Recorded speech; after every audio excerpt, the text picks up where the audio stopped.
Nasta'inu billah, kita memohon pertolongan dari Allah. Hari ini kita akan belajar bagaimana adil terhadap anak-anak kita. Subhanallah, ketika Allah Subhanahu wa ta'ala teman-teman memberikan kepada kita lebih dari satu anak, itu merupakan nikmat yang sangat tak terhingga. Rumah ya semakin lengkap dengan canda mereka ya, dan tidak merasa sepi. Karena biasanya kalau banyak anak, itu ketika seseorang itu diberikan oleh Allah kesempatan untuk memiliki anak lebih dari satu, maka dia diminta bersabar, diminta diberikan kewajiban kepada anak-anaknya di waktu kecil saja. Nanti ketika sudah besar, subhanallah, anak-anak berkunjung, dan itu membuat sukacita. Dan ketika Allah Subhanahu wa ta'ala memberikan lebih dari satu anak, maka ada kewajiban orang tua yang harus diperhatikan. Apa yang harus diperhatikan oleh orang tua? Yang harus diperhatikan oleh orang tua adalah dia hendaklah berbuat adil kepada setiap anaknya. Ini yang seharusnya diperhatikan oleh orang tua. Ya. Karena di dalam Islam diajarkan bahwasanya keadilan yang diberikan oleh orang tua kepada anaknya itu merupakan sesuatu yang telah diajarkan oleh Rasulullah Sallallahu Alaihi Wasallam. Dan subhanallah, ketika seorang orang tua dia tidak berbuat adil kepada anak-anaknya, ya, atau mungkin tidak merasa ya dia memberikan kasih sayang lebih dari satu anak ke anak yang lainnya, maka ini akan menyebabkan anak-anak menjadi liar, akan menyebabkan satu sama lainnya saling ada kedengkian. Ya. Kita bisa lihat teman-teman, ada sebuah contoh yang Allah Subhanahu wa ta'ala telah kisahkan di dalam Al-Quranul Karim. Bagaimana ketika Nabi Ya'qub alaihissalam, ya, beliau memberikan kasih sayangnya yang lebih kepada Nabi Yusuf alaihissalam. Di ketika itu Nabi Yusuf adalah anak yang terkecil, dan Nabi Ya'qub memilih lebih menyayangi Nabi Yusuf. Dan ini yang terjadi juga di antara kita. Terkadang kita itu lebih menyayangi anak bungsu dibanding anak-anak kita yang lainnya. Ya. Maka hati-hati, karena ketika kita lebih menyayangi satu anak dibanding anak yang lainnya, ini akan memunculkan kedengkian di antara anak-anak kita yang lain. Kita bisa tengok ya, bagaimana Allah menggambarkan kisah Nabi Yusuf di dalam surah Yusuf. A'udzubillahi minasyaitonirrajim. إِذْ قَالُوا لَيُوسُفَ وَأَخُوهُ أَحَبُّ إِلَىٰ أَبِينَا مِنَّا وَنَحْنُ عُصْبَةٌ إِنَّ أَبَانَا لَفِي ضَلَالٍ مُبِينٍ. Yaitu ketika mereka berkata, saudara-saudaranya Nabi Yusuf berkata, sesungguhnya Yusuf dan saudara kandungnya yaitu Bunyamin lebih dicintai oleh ayah kita yaitu Nabi Ya'qub alaihissalam daripada kita sendiri. Jadi mereka, saudara-saudaranya Nabi Yusuf, merasa bahwasanya Nabi Ya'qub lebih menyayangi Yusuf dan Bunyamin daripada mereka. Ya.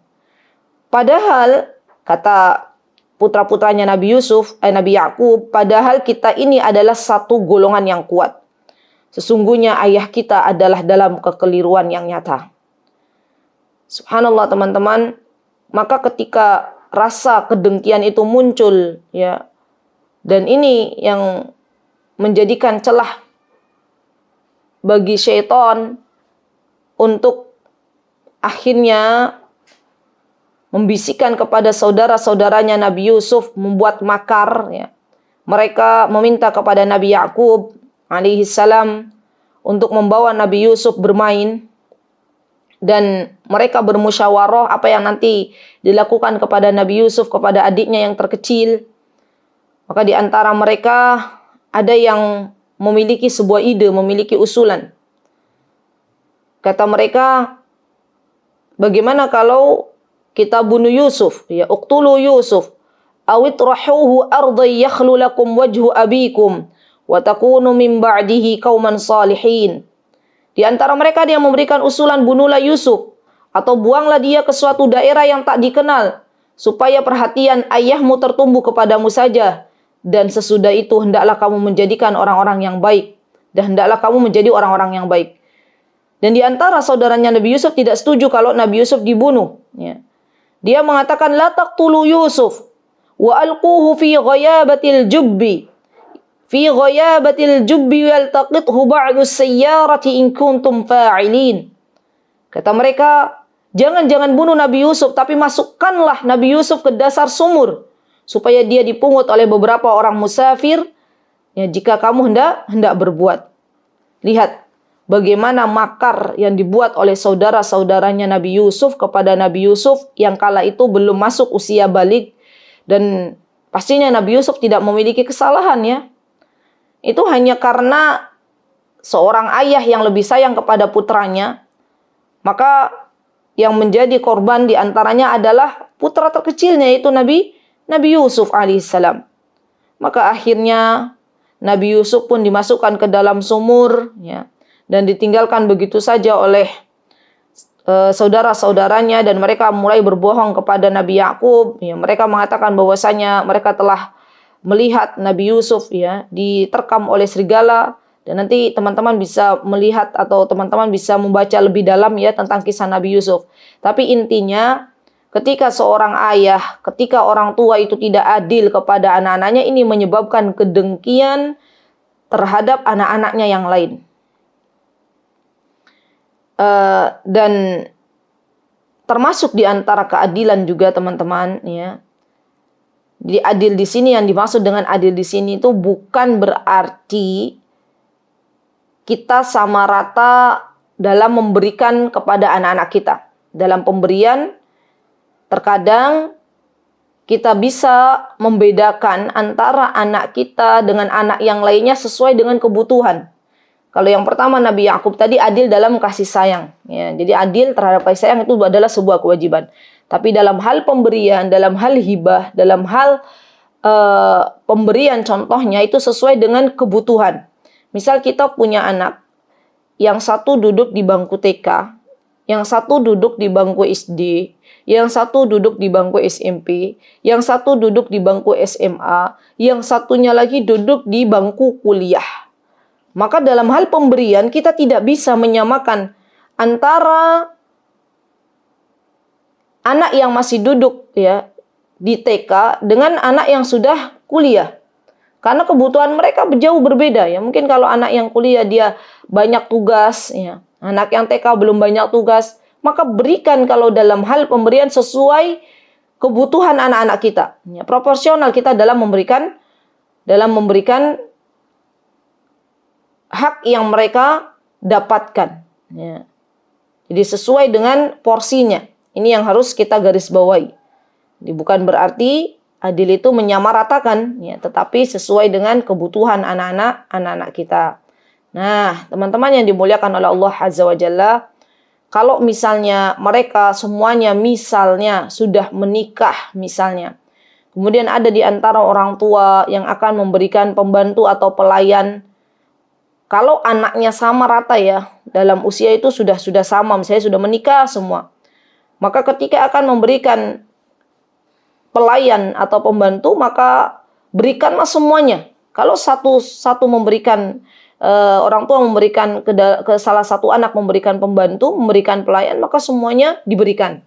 Ini pernah, ya, kejadian ini pernah dikisahkan dalam kisah, ya, yang diutarakan oleh Rasulullah Shallallahu Alaihi Wasallam, ya, dalam hadis yang terkenal, yaitu hadis Nu'man bin Bashir radhiyallahu an. Jadi ketika itu Nu'man bin Bashir mengatakan radhiyallahu an bahwa bapaknya membawanya menghadap Rasulullah SAW dan berkata, sungguhnya aku akan berikan seorang budakku kepada anakku ini. Maka Rasulullah SAW bertanya, apakah seluruh anakmu engkau beri pemberian yang sama dengan pemberian kepadanya? Kemudian ia menjawab, tidak ya Rasulullah. Maka kata Rasulullah SAW, jangan engkau persaksikan aku dalam kejahatan. Ya. Artinya Rasulullah SAW tidak mau menjadi saksi dalam sesuatu yang tidak adil atau dalam sesuatu kezaliman. Ya. Karena ketika diberikannya anak itu pelayan, maka berikan semuanya. Jangan satu diberikan, yang satu tidak. Ya, karena ini akan membuat kecemburuan di antara anak-anaknya. Dengan syarat misalnya anak-anaknya usianya sama. Nah, kemudian teman-teman yang dimuliakan oleh Allah Azza wa Jalla, bahkan urusan masalah adil ini telah dijelaskan langsung oleh Allah Subhanahu wa taala. Dan Rasulullah sallallahu alaihi wasallam juga pernah menjelaskan, kata beliau, i'dilu baina auladikum. Sampai beliau mengulanginya 3 kali. I'dilu baina auladikum, i'dilu baina auladikum. Berlaku adillah kalian terhadap anak-anak kalian. Berlaku adillah kalian terhadap anak-anak kalian. Berlaku adillah kalian terhadap anak-anak kalian. Karena sesungguhnya Allah itu suka apabila kalian bersikap adil kepada anak-anak. Sebagaimana Allah juga suka apabila kalian berlaku adil terhadap diri kalian. Lihat, ketika kita berlaku adil kepada anak-anak kita, maka niatkan agar kita dicintai oleh Allah Azza wa Jalla. Maka kita akan mendapatkan keridhaan Allah Subhanahu wa ta'ala. Dan Rasulullah SAW pernah mengatakan, teman-teman, kata beliau, i'dilu baina auladikum fin nahali kama tuhibbuna an ya'dilu bainakum fil birri wal lutfi. Lihat, kata beliau, berlaku adillah terhadap anak-anak kalian dalam hal pemberian, tapi dengan syarat usianya sama ya. Seperti kalian suka apabila mereka berlaku adil terhadap kalian dalam hal berbakti dan kelembutan. Jadi orang tua, kalau orang tua itu pengen anak-anaknya adil, kelak nanti ketika berbakti kepada orang tuanya masing-masing, tidak ada perbedaan, maka adil dulu kepada anak-anak. Karena al-jaza'u min jinsil amal. Kalau orang tua dia tidak berbuat adil kepada anak-anaknya, maka kelak jangan menyesal ketika anak-anaknya yang tidak dia sayangi, akhirnya ketika masa tuanya dia tidak mendapatkan birnya atau tidak mendapatkan kebaikan dari anak-anaknya. Na'udzubillah, tsumma na'udzubillah. Taib. Teman-teman yang dimuliakan oleh Allah Subhanahu wa taala, bahkan subhanallah ya, Rasulullah sallallahu alaihi wasallam itu pernah ketika beliau sedang duduk dan tidak lama kemudian datang, ketika itu ada orang yang sedang duduk bersama Nabi kita Muhammad sallallahu alaihi wasallam, dan hadis ini diriwayatkan oleh Anas bin Malik. Kemudian datang seorang anak laki-laki, ya, maka orang yang sedang duduk bersama Rasulullah SAW itu mencium anak laki-laki itu. Kemudian didudukkan di pangkuannya. Setelah itu datang lagi anak perempuan, ya. Datang anak perempuan, maka yang sedang duduk bersama Rasulullah tidak menciumnya, dia hanya memegang dan didudukkan di sampingnya. Maka Rasulullah SAW tahu kalau itu adalah anak-anaknya. Dan Rasulullah SAW mengatakan, engkau tidak berlaku adil terhadap mereka berdua, ya. Subhanallah, dalam hal kita memberikan ciuman saja itu sudah diatur oleh Rasulullah SAW. Kalau kita lihat teman-teman, metode pendidikan mana yang ada di dunia ini yang sampai detail mengatur dalam hal urusan mencium anaknya. Tidak lain, tidak bukan kecuali itu adalah pendidikan yang telah dicontohkan oleh Nabi kita Muhammad sallallahu alaihi wasallam. Dan di antara bentuk keadilan kita yang kita bisa lakukan terhadap anak-anak kita, apabila misalnya kita tahu ada anak-anak itu berkelahi, ya misalnya anak-anaknya orang, misalnya kita sedang jalan, kita lihat anak orang lain berkelahi, maka apa yang harus dilakukan? Sebagai bentuk keadilan kita yang kita berikan kepada anak-anak, yang harus dilakukan adalah kita melerainya, dan kita mendengarkan cerita anak-anak tersebut. Sebenarnya apa yang terjadi? Siapa yang terdolimi dan siapa yang mendolimi? Jika kita tahu ya di antara mereka ada yang terdolimi, maka kita tolong orang yang terdolimi dan kita nasihati orang yang atau anak kecil yang mendolimi. Jadi jangan sepelekan anak-anak, karena mereka akan tumbuh besar. Terkadang kita banyak yang mengatakan, biarin aja mereka kan anak-anak ya, masih dalam kondisi masih belum bisa berpikir panjang, masih kecil. Jangan biasakan kalau memang anak tersebut ya, dia sudah tahu mana baik mana buruk dan kita bisa menasehatinya, itu akan menjadi bekal bagi mereka bahwasanya di samping mereka ada orang dewasa yang telah menegakkan keadilan. Ya. Subhanallah, bahkan ini perintah dari Rasulullah sallallahu alaihi wasallam. Kata beliau, wal yansurir rajulu akhahu dhaliman aw madluman in kana dhaliman falyanhahu fa innahu lahu nasr wa in kana madluman falyansurhu. Kata Rasulullah SAW, kalau memang ada orang yang terdolimi maka hendaklah ditolong, dan orang yang berbuat zalim maka hendaklah dia larang. Ya. Subhanallah, ini perintah dari Nabi kita Muhammad sallallahu alaihi wasallam. Dan kabar gembira bagi setiap orang tua yang telah memberikan keadilan bagi anak-anaknya, maka kelak ya, Allah Subhanahu wa taala akan menempatkan di atas mimbar-mimbar yang terbuat dari cahaya. Ya, Rasulullah SAW pernah mengatakan, innal muqsitina 'indallahi 'ala manabira min nur an yaminir rahmani 'azza wa jal wa kilta yadayhi yamin alladzina ya'dilu fi hukmihim wa ahlihim wa ma wullu. Kata Rasulullah sallallahu alaihi wasallam, ya, sungguhnya orang-orang yang berlaku adil di sisi Allah berada di mimbar-mimbar yang terbuat dari cahaya. Di samping Allah Azza wa Jal. Ya. Orang-orang yang berlaku adil pada keputusan keluarga dan apa yang mereka kuasai. Subhanallah. Jadi ini busyra, kabar gembira bagi semua orang yang dia berlaku adil terhadap anak-anaknya. Nah, untuk berlaku adil ini, teman-teman yang dimuliakan oleh Allah, kita harus berpegang dengan apa yang ada di dalam Al-Quranul Karim. Misalnya, dan tidak melenceng dari apa yang Allah dan Rasulnya telah perintahkan. Contoh misalnya dalam hal warisan. Dalam hal warisan, apakah boleh orang tua memberikan kepada anak-anaknya, menyamakan antara anak laki-laki dan perempuan? Tentunya tidak. Karena ini sudah diatur di dalam Al-Quranul Karim. Allah Subhanahu wa ta'ala mengatakan bahwasanya anak laki-laki itu dapat jatah warisan lebih banyak daripada anak perempuan. Jangan sampai karena kita lebih menyayangi anak perempuan kita, kemudian kita lebih banyak memberikan warisan kepada anak perempuan kita. Karena semuanya akan dipertanggungjawabkan di hadapan Allah Azza wa Jalla.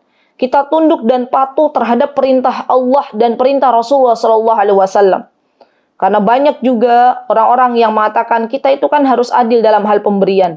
Ya, dalam hal pemberian dan bukan dalam hal warisan. Karena kalau warisan itu sudah diatur sedemikian rupa di dalam Al-Quran dan Sunnah. Dan ketika Allah Subhanahu wa ta'ala memberikan aturan ini, Allah Subhanahu wa ta'ala maha tahu kenapa anak laki-laki itu jauh lebih banyak, ya 2 kali lebih banyak dibandingkan anak perempuan. Karena anak laki-laki dia akan bertanggung jawab dari segi nafkah. Dia akan berikan kepada anak istrinya, dia juga akan berikan kepada ibunya kalau ibunya masih hidup, ya. Dan ini kewajiban anak laki-laki. Kalau anak perempuan, dia akan menikah dengan laki-laki, ya. Maka sungguh nasihat untuk diri saya dan teman-teman semuanya, jangan sampai karena kita lebih sayang, ya, di antara anak-anak kita ada yang lebih kita sayangi, akhirnya membuat kita menerjang apa-apa yang telah Allah Subhanahu wa ta'ala dan Rasulnya tetapkan. Ya. Kita memohon kepada Allah Subhanahu wa ta'ala agar kita diberikan kemampuan untuk berbuat adil kepada anak-anak kita, baik dari kasih sayang yang kita berikan, dari nasihat yang kita berikan, dari ciuman yang kita berikan. Kita minta kepada Allah Azza wa Jalla.